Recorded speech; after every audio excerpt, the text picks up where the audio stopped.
Swastiastu, Assalamualaikum warahmatullahi wabarakatuh. Shalom, namo buddhaya, salam kebajikan, salam sejahtera bagi kita semua.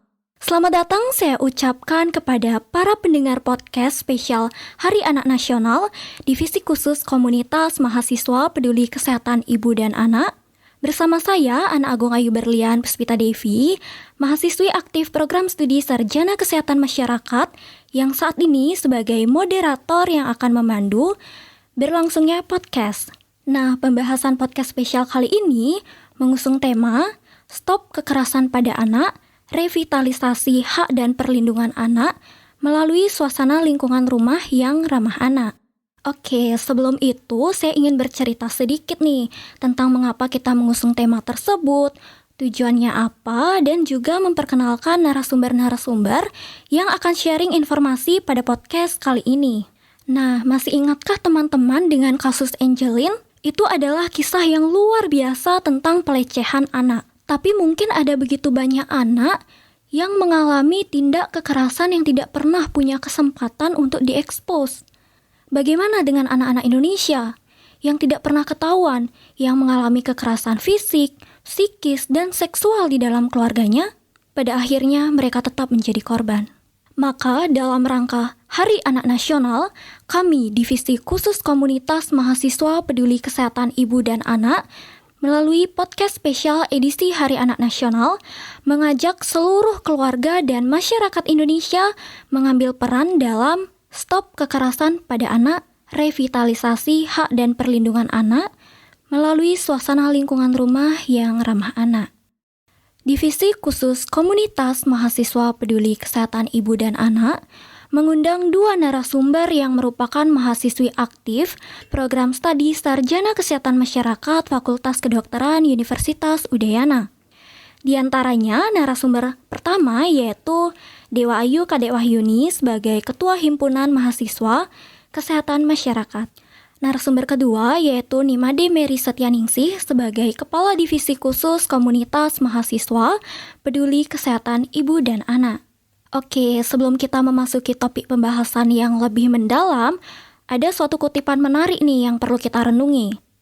Tahukah kalian di dalam setiap kepala seorang anak terdapat lebih dari 10 triliun sel otak yang siap tumbuh.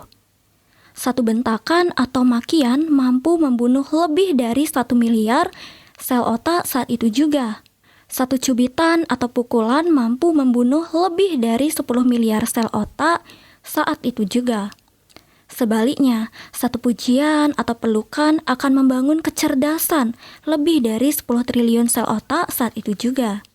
Menarik bukan? Maka dari itu, pastikan don't go anywhere until the end of the show and stay tuned at podcast spesial DKKMP-KIA beberapa menit ke depan ya.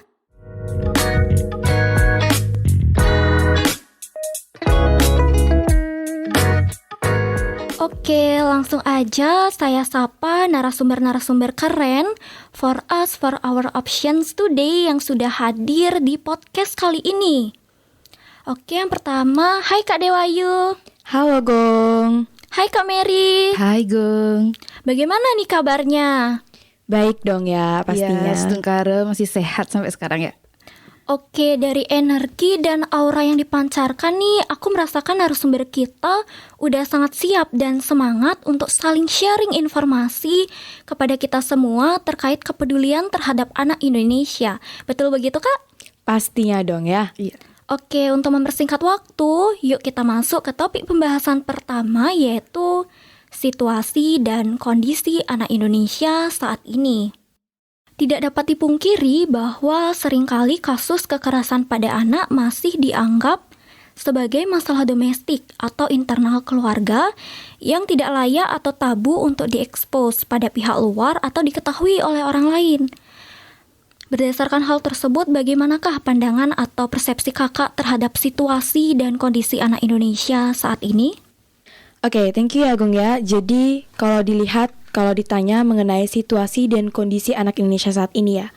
Tapi sebelum itu nih, aku setuju banget sama yang tadi dikatakan oleh Gong Berlian bahwa kasus kekerasan pada anak ini di Indonesia tentunya ya, di kawasan kita ini seringkali masih ada dan dianggap sebagai masalah yang domestik dan tabu oleh keluarga dan masyarakat. Nah, sehingga tidak banyak masalah-masalah itu terekspos seperti itu ya. Nah, maka dari itu nih, kita harus menilik kembali lagi situasi dan kondisi anak Indonesia saat ini yang masih dalam situasi yang cukup memprihatinkan ya, menurut pandanganku pribadi juga ini. Nah, kenapa demikian? Karena tidak sedikit mencerminkan adanya tindakan kekerasan. Contohnya adalah penyalahgunaan anak, eksploitatif, diskriminatif, dan mengalami berbagai tindakan kekerasan lainnya. Dan tindakan tersebut itu akan sangat mempengaruhi daya kembang dan juga perkembangan anak, baik secara jasmani, rohani, dan bahkan berdampak pada sosial anak itu sendiri ya. Dan kita ketahui bahwa anak ini merupakan salah satu bagian dari anggota keluarga itu sendiri yang mana memiliki harkat dan martabat mereka yang mencerminkan keluarga itu sendiri, dan juga anak ini membawa harkat, martabat, dan hak-haknya sebagai manusia yang harus kita junjung tinggi. Nah, namun apa nyatanya? Kita akhir-akhir ini juga sering melihat berbagai rangkaian peristiwa di mana anak menjadi korban dari kekerasan yang terjadi baik di dalam keluarga maupun di sekitar lingkungannya, seperti sekolah dan di lingkungan masyarakat lainnya. Kita melihat lagi kasus-kasus dulu pernah terjadi ya, itu kasus Angelin.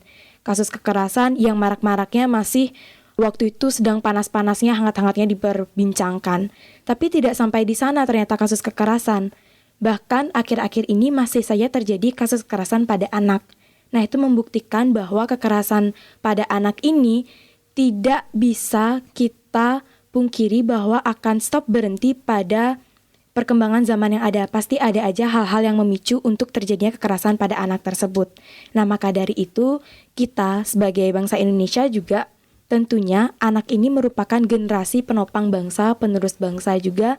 Kita hendaknya harus menciptakan lingkungan yang ramah untuk anak-anak, karena menurut aku pribadi, di mana usia-usia anak itu adalah usia-usia briliannya untuk menangkap semua ingatan, merekam semua memori yang ada. Jadi perkembangan anak itu sangat dipengaruhi oleh lingkungan juga, dan situasi kondisi anak Indonesia saat ini ya masih cukup memprihatinkan ya menurut aku. Karena bagaimana? Faktanya kita melihat contoh-contoh nyatanya yang sering terjadi ya. Misalkan aku tadi di jalan juga melihat kejadian fenomena ini. Ada eksploitasi anak, penyalahgunaan anak, di mana anak itu dipaksa untuk mengemis di jalanan, dibawa-bawa saat bekerja. Terlebih lagi ada yang bekerja di bawah umur yang berlebihan. Itu termasuk dalam eksploitasi anak sejak dini. Jadi itu harusnya kita menilik kembali lagi situasi anak Indonesia saat ini ya, Gung ya. Betul banget ya Kak, Gung sendiri sependapat dengan Kak Dewayu. Realitanya terungkapnya berbagai kasus kekerasan terhadap anak yang semakin marak akhir-akhir ini menambah catatan hitam masa depan anak Indonesia.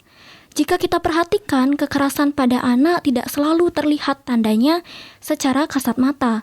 Untuk itu kita perlu mengetahui dan memahami bagaimanakah bentuk kekerasan yang terjadi. Lalu apa saja bentuk-bentuk kekerasan terhadap anak? Oke, terima kasih Gung. Jadi secara garis besar nih, ada beberapa bentuk kekerasan terhadap anak yang harus kita ketahui secara umumnya.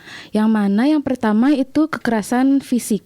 Nah, kekerasan fisik ini sebagai contoh yaitu seperti menampar, memukul, mencekik, menendang, melempar barang ke tubuh korban, menginjak, melukai dengan tangan kosong ataupun dengan senjata, ataupun sampai membunuh anak tersebut dalam hal kekerasan fisik ini.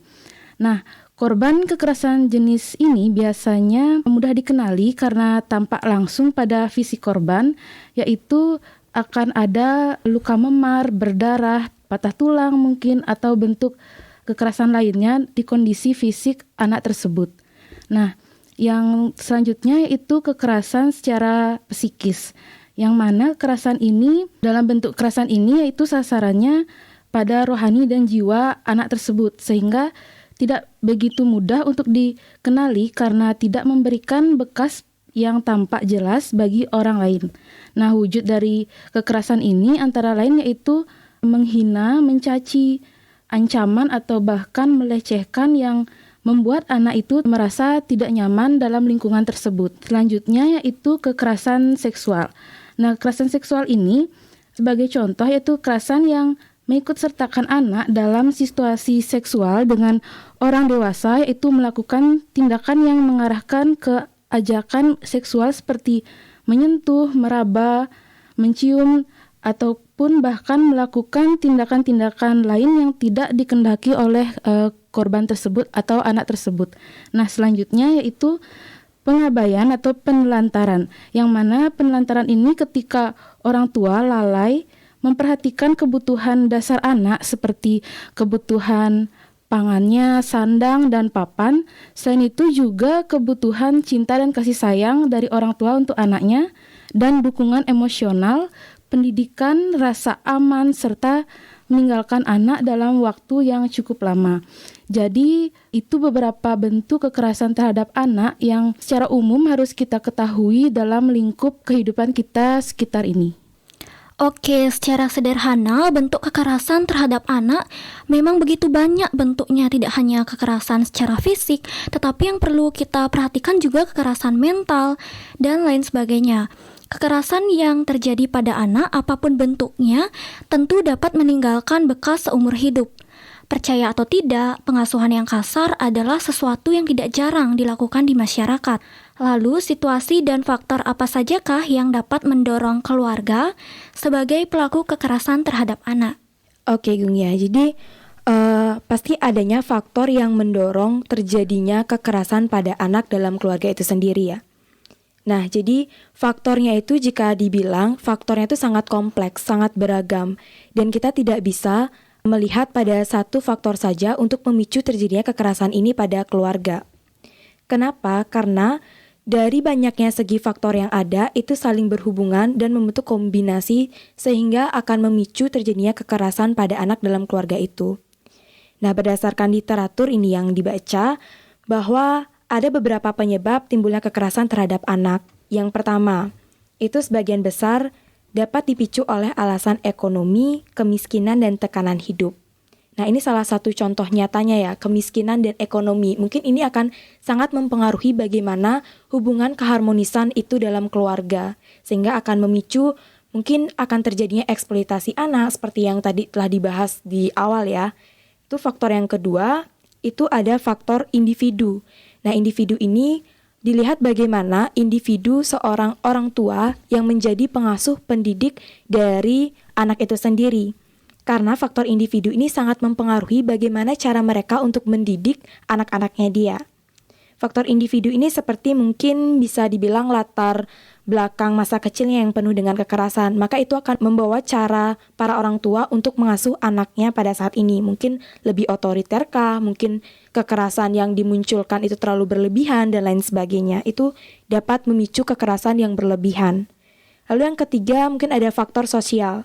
Nah, faktor sosial ini mungkin sering kali ada suatu masalah, mungkin di pekerjaan, mungkin masalah pribadi orang tua, itu seringkali bisa dilampiaskan kepada cara mendidik anaknya.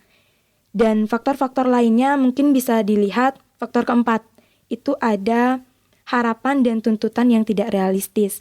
Nah, faktor yang keempat ini mungkin sering banyak terjadi pada orang tua yang memiliki ekspektasi kepada anak yang terlalu tinggi, tanpa melihat bagaimana perkembangan anaknya itu sendiri dan apa saja yang mampu untuk dilakukan anaknya. Tidak dilihat bagaimana anaknya berkembang, berproses, tapi selalu menuntut anaknya untuk menjadi yang lebih baik dan yang terbaik. Mungkin itu yang sering kita lihat ya belakangan ini, dan fenomena-fenomena terjadi yang sehari-hari kita sempat temui. Jadi itu beberapa faktor yang sangat mempengaruhi dan menjadi faktor pendorong terjadinya kekerasan pada anak dalam keluarga. Gitu, Gung. Oke, terima kasih Kak. Secara sederhana, terjadinya kekerasan pada anak disebabkan oleh berbagai faktor kompleks, baik berasal dari internal maupun eksternal orang tua maupun anak itu sendiri. Sebagian besar orang mengatakan bahwa cara seorang anak diasuh akan memiliki dampak penting bagaimana dia akan membesarkan anak-anaknya nanti, seperti yang telah dijelaskan oleh Kak Dewayu sebelumnya. Lalu, bagaimanakah dampak yang terjadi akibat kekerasan terhadap anak? Dipersilakan kepada Kak Mary. Oke, terima kasih Gung. Jadi dampak kekerasan terhadap anak yang terdekat situasi saat ini yaitu di lingkungan tempat tinggal anak, terutama orang-orang di sekitar anak seperti orang tua dan keluarga dekat yang sangat besar pengaruhnya terhadap tumbuh kembang anak. Nah, lingkungan yang memungkinkan untuk perkembangan anak adalah lingkungan yang sangat kondusif, akan mengakibatkan perkembangan yang lebih optimal. Dan sebaliknya, jika lingkungan yang kurang memungkinkan untuk perkembangan anak mengakibatkan perkembangan yang kurang optimal seperti itu. Jadi, dampak kekerasan pada anak seringkali diabaikan bahkan diremehkan. Padahal anak yang menjadi korban kekerasan berisiko lebih tinggi untuk mengalami masalah kesehatan baik fisik maupun mentalnya anak tersebut. Nah, serta menurunkan kualitas hidup yang akan berdampak pada perkembangan anak di kemudian harinya. Dengan kata lain, adapun bentuk kekerasan yang terjadi pada anak dapat berdampak terhadap perilakunya. Anak yang menjadi korban kekerasan akan kesulitan mengolah emosinya dengan baik, mengalami penurunan fungsi otak, sulit membangun hubungan dengan orang lain, berisiko lebih tinggi mengalami masalah kesehatan, menjadi pelaku kekerasan pada anak. Penyebab tersebut yaitu tindakan kekerasan yang diterimanya akan menjadi contoh bagi anak untuk melakukan hal yang sama pada orang lain. Selain itu, yang jauh lebih berbahaya adalah anak yang membentuk karakter dirinya yang pada saat usia berikutnya menjadi individu yang sangat agresif dan dapat berbahaya pada dirinya sendiri maupun terhadap orang lain yang ada di sekitarnya, seperti cenderung menggunakan kekerasan untuk menyelesaikan masalah atau menjadi pemberontak seperti itu. Jadi tindak kekerasan yang dialami oleh anak akan membekas sepanjang hidup korban, bahkan dapat menimbulkan traumatik yang benar-benar mendalam. Nah, sebagaimana dikemukakan oleh berbagai literatur nih, kekerasan yang penyalahgunaannya seksual pada masa kanak-kanak dapat berdampak sangat serius. Di satu sisi, karena anak mengalami hal yang menakutkan dan menjadi teror sepanjang hidupnya. Di sisi lain, ketidakmampuan anak untuk memahami apa yang sesungguhnya terjadi dapat memunculkan gangguan-gangguan yang terbawa terus ke masa dewasa anak tersebut. Gitu, Go. Baik, terima kasih Kak Mary. Seperti yang telah kita bahas bahwa tindak kekerasan pada anak dapat menimbulkan dampak yang luar biasa yang dapat tumbuh dan berkembang terus-menerus, bahkan bisa meluas jika tidak segera diatasi. Oleh karena itu, lingkaran kekerasan harus diputus agar tidak melahirkan kekerasan yang berlanjut terus pada saat korban dewasa. Lalu bagaimanakah peran keluarga dalam revitalisasi hak dan perlindungan anak? Dipersilakan kepada Kak Dewayu. Oke, jadi jika ditanya gimana sih jadinya, lalu bagaimana, apa yang harus dilakukan dari peran keluarga dalam revitalisasi hak dan perlindungan anak ini? Nah, kita berangkat sekarang dari keluarga. Kita ketahui bahwa keluarga ini itu adalah lingkungan terkecil anak. Dari lahir dan dibesarkan itu anak itu ada di keluarga. Sebuah keluarga pasti itu adalah sebagai lingkungan pertama dan utama untuk tumbuh kembang anak. Dan juga keluarga itu adalah tempat di mana anak itu menemukan jati dirinya juga. Nah, berangkat dari sana kita hendaknya para keluarga, dan poin utamanya adalah orang tua yang mengasuh dan mendidik mereka itu haruslah menjadi atau mencontohkan diri mereka bagaimana supaya anak itu pada saat masa-masa mereka aktif merekam segala kegiatan dan momen suatu halnya itu, bagaimana caranya untuk menampilkan atau mendidik atau mengasuh dengan baik dan benar. Contohnya adalah melindungi hak-hak dari anak itu sendiri, karena dari sana anak-anak itu bisa belajar, oh hak aku dilindungi, oh hak aku diberikan, berarti aku harus memberikan suatu kewajibanku kepada orang tua. Nah, berangkat dari hal sekecil itu saja, itu dapat merubah bagaimana persepsi anak terhadap lingkungan di sekitarnya. Jadi revitalisasi ini bukan hanya peran keluarga saja, tapi peran di masyarakat dan dampaknya sendiri untuk anak mereka di sosial masyarakat nantinya yang akan membawa harkat dan martabat dari keluarga itu sendiri. Jadi kita dilihat bahwa revitalisasi hak dan perlindungan anak ini bisa berangkat dari keluarga. Itulah lingkungan yang terkecil. Jadi hendaknya dari sekarang itu orang tua dan keluarga itu untuk menciptakan bagaimana lingkungan rumah itu agar ramah anak. Seperti yang telah kita bahas pada sesi-sesi yang lalu ya. Kayak gitu, Gung. Oke, terima kasih Kak Dewayu. Secara sederhana, kita telah membahas revitalisasi dalam lingkup peran. Di sisi lain, terkait peran keluarga dalam upaya perlindungan terhadap anak dari tindak kekerasan, sebuah keluarga harus meningkatkan kapasitasnya untuk memenuhi tanggung jawabnya dalam pemenuhan hak-hak anak. Karena berbagai faktor, terkadang sebuah keluarga mengalami kesulitan untuk meningkatkan kapasitas dan tanggung jawabnya. Oleh karena itu, perlu adanya intervensi dari pihak luar seperti pemerintah, masyarakat, maupun agen perubahan sosial seperti media massa, tokoh-tokoh keagamaan, lembaga-lembaga pendidikan, dan lain-lain. Dengan demikian, bagaimanakah upaya revitalisasi untuk memaksimalkan pencegahan tindak kekerasan terhadap anak itu sendiri, Kak? Oke, jadi untuk upaya revitalisasi untuk memaksimalkan pencegahan tindakan kekerasan terhadap anak, ada beberapa hal nih yang harus kita bersama ketahui dan para pendengar podcast juga ketahui. Yang mana yang pertama yaitu upaya pencegahan primer. Nah, dalam pencegahan ini ditunjukkan pada seluruh lapisan untuk memperkuat kemampuan segenap anggota masyarakat dalam memelihara dan memastikan anak tetap dalam perlindungan. Nah, inisiatif tersebut mencakup kegiatan-kegiatan yang bertujuan untuk mengubah sikap dan perilaku masyarakat melalui peningkatan kesadaran, penguatan keterampilan sebagai orang tua, pengembangan kebutuhan akan bentuk-bentuk alternatif mendisiplinkan anak yang bukan lagi hukuman fisik dan meningkatkan kepekaan atas dampak kekerasan terhadap anak.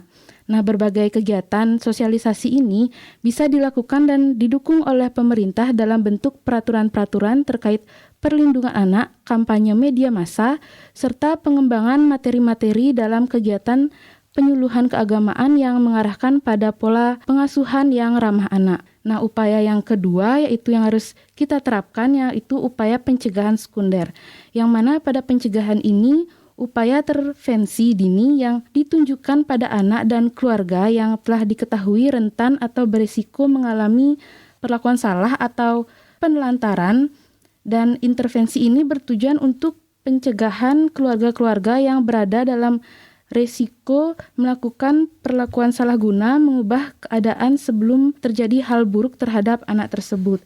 Nah, upaya kita yang ketiga yaitu upaya pencegahan tersier, yang mana dalam pencegahan tersier ini, upaya ini dilakukan untuk merespon keadaan anak yang dalam risiko tinggi atau sedang mengalami kekerasan, perlakuan salah, penelantaran, atau eksploitasi apapun bentuknya. Jika tindak kekerasan yang dialami oleh anak dilakukan oleh keluarganya sendiri, maka anak tersebut perlu ditempatkan dalam pengasuhan alternatif sementara waktu. Di samping itu juga harus ada dukungan psikologi dari pihak yang berwenang serta layanan hukum dan penyelidik yang ramah anak. Namun jika kemudian anak mendapatkan perlakuan yang salah dari pihak luar yang bukan termasuk keluarga korban, maka selayaknya keluarga bersikap bijak dalam hal ini. Tentu dengan lebih meningkatkan kendali dan pengawasan mereka terhadap anak dan melakukan upaya-upaya yang dapat menghindarkan anak dari tindakan kekerasan di lingkungan sosialnya. Baik, terima kasih Kak Mary. Oke, mantep banget ya, luar biasa keren dan lengkap pembahasan sebelumnya. Nah, saatnya sesi yang ditunggu-tunggu yaitu pembahasan Q&A Instagram Story yang telah diposting pada media sosial kita sebelumnya. Sebelumnya, saya ucapkan terima kasih atas antusias dan partisipasi teman-teman semua dalam meramaikan question box. Pertanyaan yang masuk telah kami rangkum dan dipilih 2 pertanyaan untuk dibahas pada sesi Q&A. Oke, pertanyaan akan dijawab secara singkat. Apakah kakak-kakak sudah siap? Oke, siap dong siap. tentunya. Oke, sebelum kita spill nih pertanyaan pertama, kita sapa dulu nih pertanyaan pertama dari Keisha. Halo Keisha, pasti saat ini Keisha juga sedang mantengin nih podcast kita kali ini. Oke, pertanyaan dari Keisha, mengapa banyak orang tua yang menganggap abai mental anak ketika di rumah? Dipersilakan kepada narasumber pertama yaitu Kak Dewayu.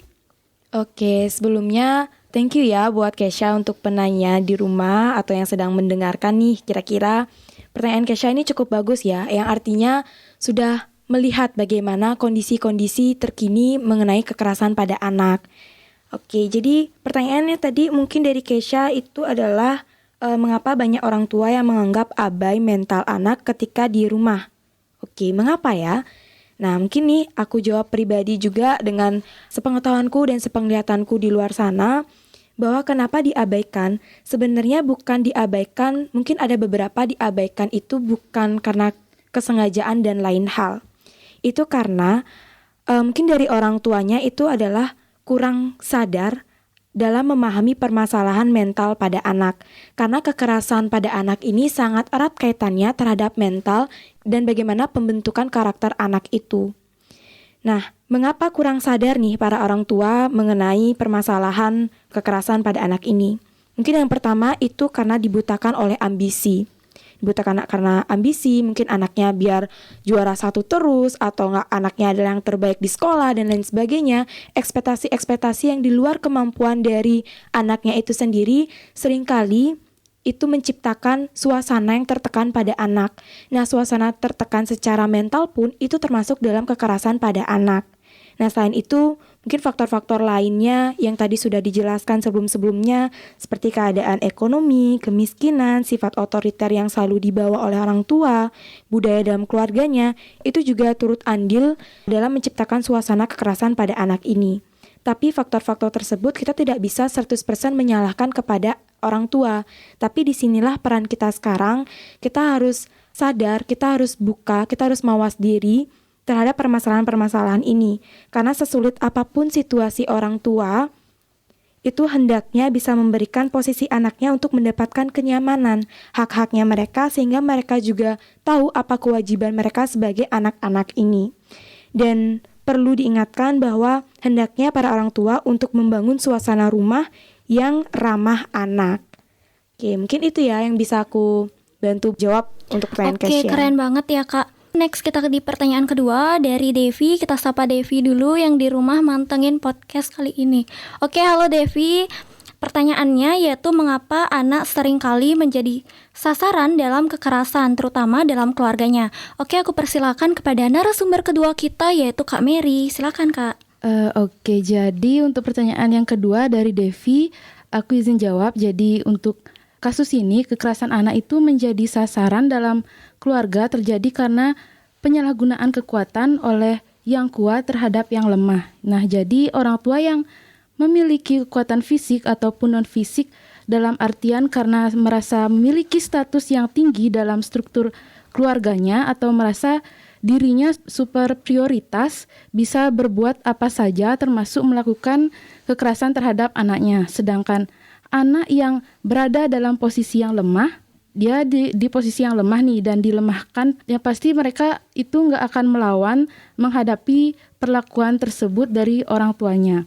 Nah, ada kutipan nih dari Kak Situ nih. Kak Situ pernah mengatakan jika ia merasakan kegundahan dengan mengatakan bahwa di dalam masyarakat seolah tumbuh anggapan bahwa anak adalah komunitas kelas yang paling lemah.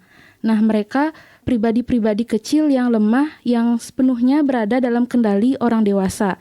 Jadi dalam konteks ini, orang tua baiknya perlu memahami anak-anak mereka, membimbing, mengajarkan, dan menuntut mereka ke arah yang lebih baik lagi tanpa melibatkan kekerasan dalam cara mereka mendidik anak-anaknya. Sekian mungkin jawaban untuk pertanyaan dari Devi. Aku kembaliin lagi ke Gung.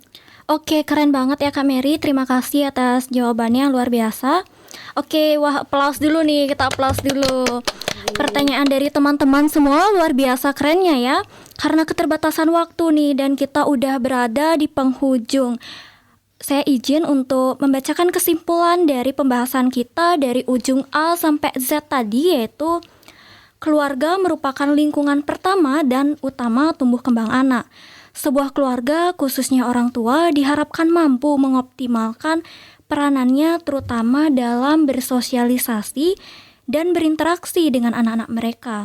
Tentunya dalam menciptakan suasana lingkungan rumah yang ramah anak. Dalam upaya perlindungan terhadap anak dari tindak kekerasan, sebuah keluarga harus meningkatkan kapasitasnya untuk memenuhi tanggung jawabnya dalam pemenuhan hak dan perlindungan anak.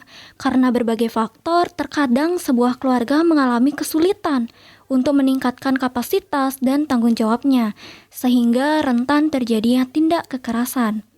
Kasus tercatat anak korban kekerasan seperti fenomena gunung es, di mana jumlah yang terungkap hanya sebagian kecil, sedangkan jumlah yang sebenarnya biasanya lebih banyak.